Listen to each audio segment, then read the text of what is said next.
के अंदर प्रोवाइड कर सकते हैं। डिजिटल नोमैड वीज़ा के स्टार्ट से लेके आखिर तक की प्राइस पे बहुत जल्द अपॉइंटमेंट बुक करवा के दे सकते हैं। आपको सिम की ज़रूरत है, आपको अगर आपको अपना सेल्फ एम्प्लॉयड या 2-4 दिन पहले पहुंच जाए, वो 10 यूरो में आपको सिम मिल जाएगी जो मुझे 30 यूरो में पड़ी है। वो था एक 27 नंबर। मेरी तरफ से खुश आमदीद। आज लास्ट वीडियो में आपसे मैंने ये वादा किया था कि हम नेक्स्ट वीडियो में कुछ ऐसी हिडन चीज़ें हैं जो मैं आपको बताऊंगा, और हम आपको कौन कौन सी सर्विसेज स्पेन के अंदर प्रोवाइड कर सकते हैं। डिजिटल नोमैड वीज़ा के स्टार्ट से लेके आखिर तक के मामलात, जो जिस तरह अप्रूवल हो जाती है उसके बाद के मामलात के हवाले से भी। और अगर आप स्पेन में आते हैं तो आपको कौन से प्रॉब्लम फेस करना पड़ते हैं, आपको क्या करना चाहिए कि आप मैक्सिमम अपनी हर्डल से बच सकते हैं, जो खासकर हमें एक्सपीरियंस हुआ है उसके हवाले से मैं आपसे बात करना चाह रहा हूँ। फर्स्ट ऑफ ऑल तो मैं ये आपको एक चीज अनाउंस कर दूं, जिन लोगों को स्पेन के अंदर बायोमेट्रिक की जो पहले से लोग रह रहे हैं उनको अपॉइंटमेंट नहीं मिल रही, उनका टाइम पूरा हो चुका है, वो एलिजिबल हो चुके हैं बायोमेट्रिक के लिए, वो हमसे रब्ता कर सकते हैं। हम कोशिश करेंगे आपको जल्द अज जल्द कोई अपॉइंटमेंट आपको अरेंज करवा सके। लेकिन मैं आपको ये बात कहूंगा कि अगर आपने उनके कैपिटल मैड्रिड और या आपने बार्सिलोना के अंदर अगर आपको अपॉइंटमेंट बुक करवानी है तो काइंडली हमसे रब्ता करें। हम आपको एक अच्छी प्राइस पे बहुत जल्द अपॉइंटमेंट बुक करवा के दे सकते हैं। सेकेंडली, कुछ चीज़ें मैंने लास्ट टाइम आपसे डिस्कस की थी कि अगर आपकी अपॉइंटमेंट कैंसिल हो जाती है तो फिर क्या करना है। सबसे बड़ा जो प्रॉब्लम होता है स्पेन के अंदर वो है आपका लैंग्वेज का बैरियर है। जैसे ही आपकी लैंग्वेज में क्योंकि आप जब यहाँ पे आते हैं तो मेरे असेसमेंट के मुताबिक यहाँ से 10 to 15% लोगों को जस्ट स्पेनिश लैंग्वेज आती है। अदरवाइज इनको लैंग्वेज का बहुत बड़ा प्रॉब्लम है। हम आप जब आप उन किसी से कम्युनिकेट करते हैं तो आप अपनी चीज उसको नहीं बता सकते प्रॉपरली, और वो जब आप उससे बोलता है तो आप उसको समझ नहीं पाते हैं, तो फिर आपको प्रॉब्लम क्रिएट होती है। लोग बहुत अच्छे हैं, कोऑपरेटिव हैं, लेकिन जाहिर है जब आप किसी से दो गुंगे बात कर रहे हो तो वो काफी मुश्किलात होती है, क्योंकि आप उनके लिए एक अजनबी है, लैंग्वेज है, और उनकी लैंग्वेज आपके लिए एक अजनबी है। सबसे पहले जब आप स्पेन के अंदर आते हैं, एयरपोर्ट से आते हैं, तो आपको एक सिम की जरूरत होती है, क्योंकि आपको बैंक अकाउंट ओपन करवाना है तो आपको सिम की जरूरत है। आपको अगर आपको अपना सेल्फ एम्प्लॉयड या और कुछ स्टेटस रजिस्टर्ड करवाना है टैक्स डिपार्टमेंट में तो आपको अपनी सिम की जरूरत पड़ती है। लिहाजा सिम बहुत ही जरूरी है, लोकल सिम आपके पास होनी चाहिए। तो मैंने क्या किया कि एयरपोर्ट से मैंने लोकल सिम ले ली। तो लोकल सिम मैंने इस लालच में ली क्योंकि मैंने स्पेन के बाद डिफरेंट यूरोपियन कंट्रीज के अंदर ट्रैवल करना था, तो मुझे ये बताया गया कि आप लेबारा की सिम ले लें तो वो आपके के लिए रोमिंग फ्री है विद इन द यूरोप। तो मैंने एक सिम ली। जैसे ही मैंने सिम ली तो उसके ऊपर लिखा हुआ था 10 पाउंड की वो सिम थी। एक्टिवेशन चार्जेस उसने 20 पाउंड मुझसे यूरो ले लिए, 10 यूरो और 30 यूरो ले लिए।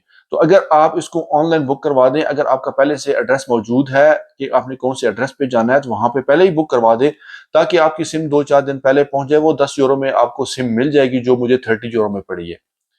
अब नेक्स्ट स्टेज आती है, आप जहाँ पे रह रहे हैं, अगर आपने होटल बुकिंग की हुई है या मैंने एयरबीएनबी से एक कमरा लिया हुआ था जो मुझे प्रॉब्लम फेस हुई, तो वो थोड़ा सा मैं आपको केस अपना बता दूं कि जैसे ही मैं वहां पे पहुंचा, सिम मेरे पास थी, मैंने अपनी नेविगेशन वगैरह ऑन कर ली, इंटरनेट मेरे पास मेरे मोबाइल में आ गया।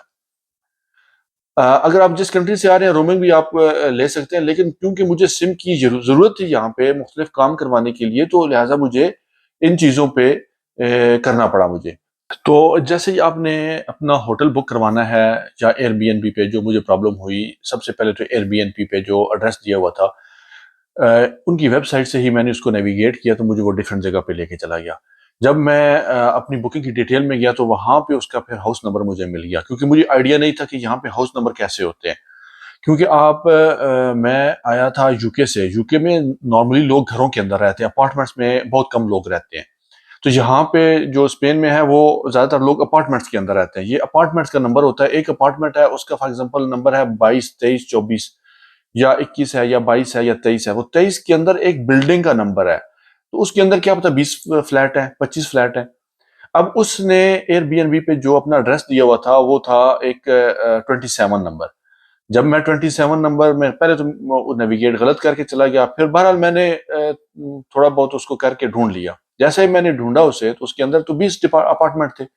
अब मैं क्या करता, उसको मैंने फोन करने की कोशिश की, उसने फोन नहीं उठाया। फिर मैं बाहर खड़ा हो गया, मैसेजेस किए, उसने रिप्लाई नहीं किया। बहरहाल मुझे तकरीबन एक आधे घंटे के बाद मुझे उसकी जो फैमिली से कोई बंदा आया वो मुझे ऊपर ले गया। जब मैं वहां पे पहुंचा तो मैं सरप्राइज रह गया, वहां पे तो एक दो बिल्लियां भी थी और एक कुत्ता भी था। तो मैं तो कभी ऐसे अपार्टमेंट में रहना पसंद नहीं करता और ना ही मैं कभी रहा हूँ। अनकंफर्टेबल फील करता हूँ मैं। तो मैं कहा यार ये तो मसला ही बन गया मुझे। बहरहाल क्या कर सकते थे, पेमेंट की हुई थी, नॉन रिफंडेबल पेमेंट थी, रात गुजारनी थी, 2 नाइट्स के लिए मैंने बुक कराया हुआ था।